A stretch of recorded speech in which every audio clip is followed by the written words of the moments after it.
नमस्कार प्यारे साथियों, आपका स्वागत है हमारे यूट्यूब चैनल में। और देखिए साथियों, हम आपको डीएलएड फोर्थ सेमेस्टर के लिए मैथ करा रहे थे, जिसमें आपका जो सेकंड लास्ट चैप्टर है उसका आज लास्ट वीडियो आपके लिए जाने वाला है। इस वीडियो में हम बात करेंगे बहुविकल्पी प्रश्नों को लेकर के, तो आप हमारे साथ बने रहिएगा और सभी बहुविकल्पी प्रश्नों के आंसर आप कमेंट बॉक्स में जरूर से कमेंट कर दीजिएगा। तो चलिए वीडियो को स्टार्ट करते हैं। तो देखिए साथियों, ये आपके बहुविकल्पी प्रश्न हैं। इसमें जो बहुविकल्पी प्रश्न में पहला जो प्रश्न है उसमें कहा गया है कि समांतर चतुर्भुज के सभी अंतःकोणों का योगफल कितना होता है, ये आप बताइए।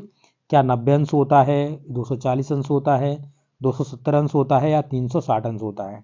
तो इनमें से कौन सा आपका आंसर होगा? तो मैंने आपको बताया कोई भी चतुर्भुज हो आपका, ठीक है। जैसे मान लीजिए कि ये आपका एक वर्ग है, ठीक है। एक ये स्क्वायर है तो ये भी एक चतुर्भुज है, और ये भी चतुर्भुज है, तो इसके भी अंतःकोणों का योग, यानी जो अंतःकोण इसके अंदर जो कोण बने हैं इनका योग कितना टोटल होगा चारों का? तो ये चारों का जो योग होगा वो 360 अंश का होगा। कितने का होगा? 360 अंश का होगा। चाहे आपका समांतर चतुर्भुज हो, जैसे मान लीजिए एक समांतर चतुर्भुज बना दिया हमने, ठीक है। इस तरीके से मान लो कि हमने एक समांतर चतुर्भुज बना दिया, तो इसके भी जो अंतःकोण होंगे इन सब कोणों का योग कितना होगा? 360 अंश होगा। किसी भी चतुर्भुज का अंतःकोणों का योग अगर ये पूछने लगे तो आप 360 अंश आंख मीच करके उसको मार दीजिएगा, 360 अंश होता है आपका। अब देखते हैं क्वेश्चन नंबर 2। तो क्वेश्चन नंबर 2 में कह रहा है कि समचतुर्भुज के कोण होते हैं। तो आपने रोम्बस के बारे में पढ़ा है, मैंने आपको बताया था कि समचतुर्भुज क्या होता है, और इसके कोणों के बारे में पूछ रहा है तो इसके जो कोण होते हैं वो कैसे होते हैं। तो रोम्बस मैंने आपको कराया था, आपको याद हो रोम्बस के बारे में मैंने आपको सब कुछ प्रॉपर्टीज आपको बताई हुई थी। तो एक बार यहाँ पे बात कर लेते हैं। तो देखिए, मैंने कहा था कि आपके जो रोम्बस होते हैं उसके जो विकर्ण होते हैं यानी जो डायगोनल होते हैं वो एक दूसरे को कितने पर काटते हैं, यानी एक दूसरे पर ये परपेंडिकुलर होते हैं, यानी 90 अंश के कोण यहाँ पे बनते हैं। तो यहाँ पे सभी जो कोण होंगे वो कितने होंगे? 90 अंश के यहाँ पे बनते हैं। और इसकी जो सभी भुजाएं होती हैं वो कैसी होती हैं? जैसे मान लीजिए इसकी सभी भुजाएं समान होती हैं, आप ए मान लीजिए, कुछ भी मान लीजिए, इसकी सभी भुजाएं समान होती हैं। तो इसने कहा है कि इसके जो कोण होते हैं वो कैसे होते हैं? बराबर होते हैं जो आपके, और समान होते हैं, समकोण होते हैं, या आपके सम्मुख कोण बराबर होते हैं। तो ये आपसे कह रहा है कि आपके इसमें बताइए इसमें कौन सा ऑप्शन आपका सही होगा। तो इसमें जो आपका ऑप्शन सही होगा वो आपके जो सम्मुख कोण होते हैं वो कैसे होते हैं? आपस में आपके बराबर होते हैं, ठीक है।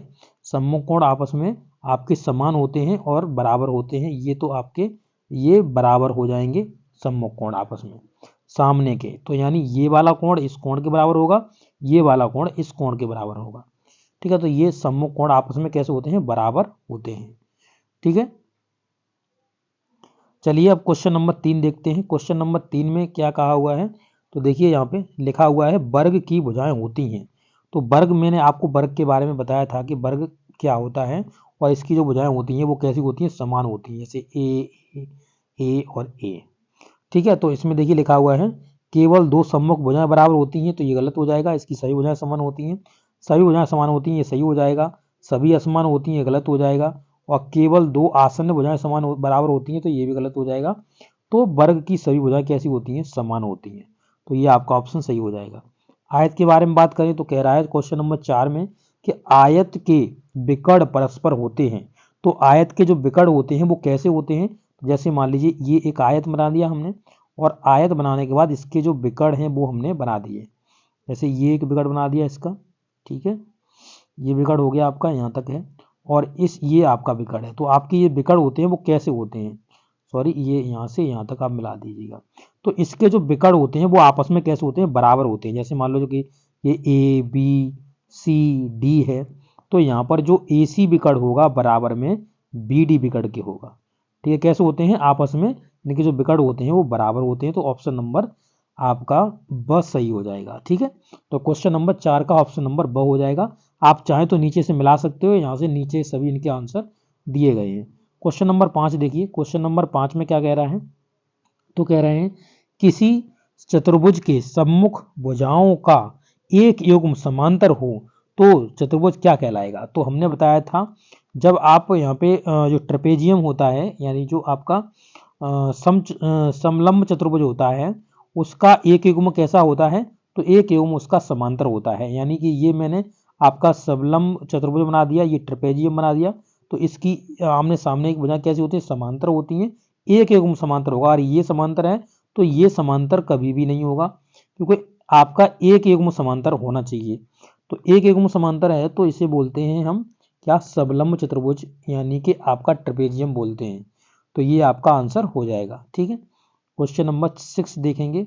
तो यहाँ पर इस क्वेश्चन का 5 का आप आंसर भी मिला सकते हो, नीचे जाओगे तो ए नंबर आपको मिल जाएगा।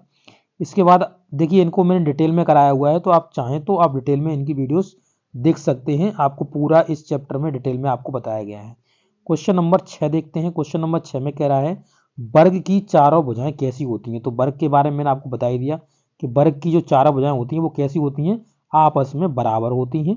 तो ये आपकी वर्ग की भुजाएं ये आपस में कैसी होती हैं, बराबर होती हैं, तो समान होती हैं, ये आपका आंसर हो जाएगा, यानी कि बराबर होती हैं। तो 6 का ऑप्शन नंबर बी हो जाएगा आपका। देख लीजिए यहाँ पे क्वेश्चन नंबर 7 देखिए।